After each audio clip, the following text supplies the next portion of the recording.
Welcome back to my healthy cook channel. ಎಲ್ರಿಗೂ hi, ನಮಸ್ಕಾರ. ಇವತ್ತು ಮತ್ತೆ ಅದೇ ಕಲ್ತಪ್ಪವನ್ನು ಮಾಡಿದ್ದೇನೆ. ನೀವು ಚೆನ್ನಾಗಿ ಕಲೀಲಿ ಅಂತ.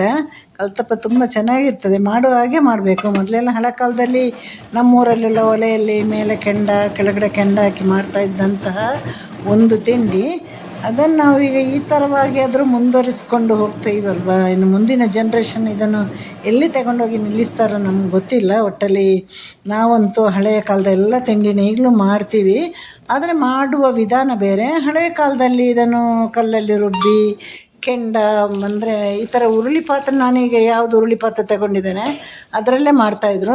ಮತ್ತು ಕೆಳಗಡೆ ಕೆಂಡ, ಮೇಲೆ ಒಂದು ಅದಕ್ಕೆ ಡಬ್ಬದ ಒಂದು ಮುಚ್ಚಳ ಮುಚ್ಚಿದ್ರೆ ಮೇಲೆ ಕೆಂಡ ಹಾಕಿ ಅದು ಸೂಪರಾಗಿ ಬರ್ತಾಯಿತ್ತು. ಆಗಿನ ಒಂದು ಸಮಯ ಹೊರಗಿನ ತಿಂಡಿಯೆಲ್ಲ ಎಲ್ಲೂ ಸಿಗ್ತಾ ಇರಲಿಲ್ಲ, ಹಾಗಾಗಿ ಮನೆಯ ತಿಂಡಿನೇ ಬಹಳ ರುಚಿಕರವಾಗಿ ನಮಗೆ ಸಿಗ್ತಾಯಿತ್ತು. ಇವಾಗಲೂ ಅದೇ ರುಚಿ ಇದೆ, ಆದರೆ ಅದೇ ರುಚಿ ಅಂತ ನಮಗೆ ಅನಿಸೋದಿಲ್ಲ. ಯಾಕೆಂದರೆ ನಾವು ತುಂಬ ವೆರೈಟೀಸ್ ಫುಡ್ ತಿಂತೀವಲ್ವ. ಆವಾಗ ಮನೆಯಲ್ಲಿ ಅಮ್ಮ ಮಾಡಿದ್ದು ಮಾತ್ರ, ಅಮ್ಮನ ಕೈಯಲ್ಲಿ ಏನು ಮಾಡಿದ್ದೇವೆ ಅದನ್ನು ಮಾತ್ರ ತಿನ್ನಬೇಕಾಗಿತ್ತು. ಹೊರಗಿನ ಫುಡ್ಡು, ಹೋಟೆಲ್ ಫುಡ್ಡು ಅದೆಲ್ಲ ಬಹಳ ಕಮ್ಮಿ ಇತ್ತು. ಆದರೂ ನಮ್ಮ ಅಪ್ಪ ಎಲ್ಲ ನಮ್ಮನ್ನು ಕರ್ಕೊಂಡೋಗಿ ಹೋಟ್ಲಲ್ಲಿ ವಡೆ, ಪೋಡಿ, ಗೋಳಿ ಬಜ್ಜಿಗೆಲ್ಲ ತಿನ್ನಿಸ್ತಾಯಿದ್ರು. ಆದರೆ ತಿಂಗಳಿಗೊಂದು ಸಲ, 2 ತಿಂಗಳಿಗೊಂದು ಸಲ ಆ ಥರ. ಆದರೆ ಮನೆಯ ಫುಡ್ಡೇ ನಾವು ತಿಂತಾ ಇದ್ದಿದ್ದು, ಹಾಗಾಗಿ ನಮಗೆ ಅದು ಬಹಳ ರುಚಿ ಕೊಡ್ತಾಯಿತ್ತು. ಇವಾಗ ಮತ್ತು ನಾವೇ ಮಾಡಿ ನಾವೇ ತಿನ್ನುವಾಗ ಸ್ವಲ್ಪ ರುಚಿಯೆಲ್ಲ ಕಮ್ಮಿ ಅಂತ ಅನ್ನಿಸಿದಾಗ ಆಗುತ್ತೆ. ಆದರೆ ಅದೇ ರುಚಿ ಇದೆ. ಮಿಕ್ಸಿಯಲ್ಲೇ ಮಾಡಲಿ, ಕಲ್ಲಲ್ಲಿ ಮಾಡಲಿ, ಎಲ್ಲ ಒಂದೇ ರುಚಿ ಅಲ್ವಾ. ನಾವು ಹೇಳೋದು ಹಾಗೆ ಅನ್ನಿಸೋದು ನಮಗೆ. ಕಲ್ಲಲ್ಲಿ ಮಾಡಿದರೆ ಜಾಸ್ತಿ ರುಚಿ, ಮಿಕ್ಸಿಯಲ್ಲಿ ಮಾಡಿದರೆ ಕಮ್ಮಿ, ಒಲೆಯಲ್ಲಿ ಮಾಡಿದರೆ ಜಾಸ್ತಿ, ಸ್ಟೌವಲ್ಲಿ ಮಾಡಿದರೆ ಏನಿಲ್ಲ, ಎಲ್ಲ ಒಂದೇ. ಕೆಲವು ಮೀನು ಫ್ರೈ ಮಾಡೋದು ಮಾತ್ರ ಒಲೆಯಲ್ಲಿ ಮಾಡಿದರೆ ಬಹಳ ಚೆನ್ನಾಗಿರ್ತದೆ. ಹಾಗೆ ನಿನ್ನೆ ರಾತ್ರಿ ಗಂಜಿ ಮಾಡಿ ನೋಡಿ, ಎಲ್ಲ ಗ್ಯಾಸ್ ಮೇಲೆಲ್ಲ ಗಂಜಿ ನೀರು ಬಿದ್ದಿತ್ತು, ತೆಗಿಲಿಕ್ಕೆ ಉದಾಸೀನ ಆಯಿತು, ಹಾಗೆ ಹೋಗಿ ಮಲ್ಕೊಂಡೆ.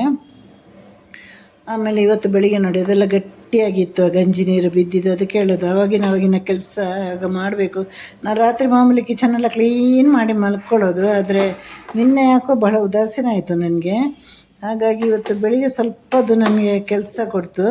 ಮತ್ತು ಅದರ ಮೇಲೆ ನಾವು ಬಾಣಲಿ ಏನಾದರೂ ಇಡ್ಲಿಕ್ಕೆ ಹೋದರೆ ಇನ್ನೂ ಅದು ಕರಕಲಾಗಿ ತೆಗಿಲಿಕ್ಕೆ ಬಹಳ ಕಷ್ಟ ಆಗುತ್ತಲ್ವ.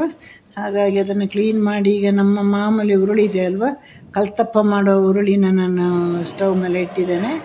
ಇದು ಒಳ್ಳೆ ಬಿಸಿ ಆಗಬೇಕು. ಬಿಸಿ ಹಾಕಿದ್ಮೇಲೆ, ಬಿಸಿ ಆದಮೇಲೆ ಮಾಮೂಲಿ ಒಂದು 3/4 ಈರುಳ್ಳಿ, ಮೀಡಿಯಮ್ ಸೈಜ್ ಆದರೆ 3/4, ಚಿಕ್ಕ ಈರುಳ್ಳಿ ಆದರೆ ಇಡೀ ಹಾಕಿ, ದೊಡ್ಡ ಈರುಳ್ಳಿ ಆದರೆ ಅರ್ಧ ಭಾಗ ಸಾಕು ಒಂದು ಕಲ್ತಪ್ಪಕ್ಕೆ.